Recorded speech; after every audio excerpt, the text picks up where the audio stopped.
अल्लाह जाने कि शाम में देखो कि एक बीबी थी पाकिस्तान से, ये मौजज़ा एक जाकिर ने पढ़ा कि एक बूढ़ी खातून थी, एक कारवां के साथ चली गई। एक बूढ़ी खातून कारवां के साथ चली गई और वो कारवां में हमेशा पीछे रह जाती थी, हमेशा पीछे रह जाती थी। सारा कारवान उनसे आजिज़ था कि ये बीबी हमेशा पीछे रह जाती है। उनके बेटे ने कहीं से पैसे जमा करके अपनी अम्मा को ज़ियारत में भेज दिया करबला। जब ये करबला में काफिला पहुंचा तो दूसरे दिन शाम को इराक़ के बड़े बड़े लोग बड़ी गाड़ियों में शामिल होकर और उस होटल में आए और आके कहते हैं कि फातिमा नाम की बीबी कौन है। कहते हैं फातिमा नाम की बीबी कौन है।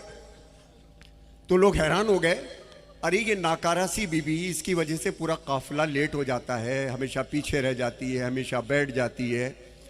ये बीबी की इतनी अहमियत। 3 गाड़ियां रुकी और गाड़ियों से उन बीबी को लेकर के आए कि चलो बीबी तुम्हें बुलाया है।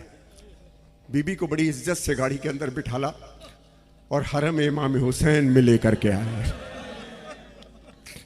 ये वाक़या है सरकार, हरम इमाम हुसैन में लेकर के आए और बीबी से कहा उतरो और जाओ जरी पे, तुम्हें मौला ने बुलाया है। अब सुनो कि ये पाक बीबी उतरी, इसके हाथ में वही पोटली थी जो पोटली किसी को दिखाती नहीं थी। ये पोटली किसी को दिखाती नहीं थी। होगी कराची के गरीब की किसी बस्ती की, किसी गरीब बस्ती की किसी गरीब बेटे की माँ होगी। और माएँ तो सब गरीब होती हैं, माएँ सब गरीब होती हैं। ईद के दिन भी तुमको पहना देती है, खुद पुराने कपड़े पहन लेती है। कितने अमीर बाप का बेटा हो, कितना ही अमीर बेटा हो, मां फिर भी गरीब मिलेगी। तो ये खातून जरी पे गई। अब सुनो इकबाल हैदर साहब, सुनिए। ये जरी पे गई, जरी पे जाके सलाम किया और सलाम करके कहने लगी कि ये पोटली मैंने बरसों से खोली नहीं।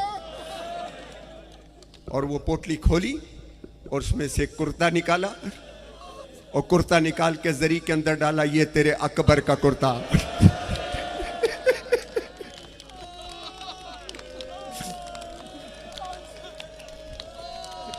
फिर पोटली खोली, एक छोटा सा कुर्ता निकाला।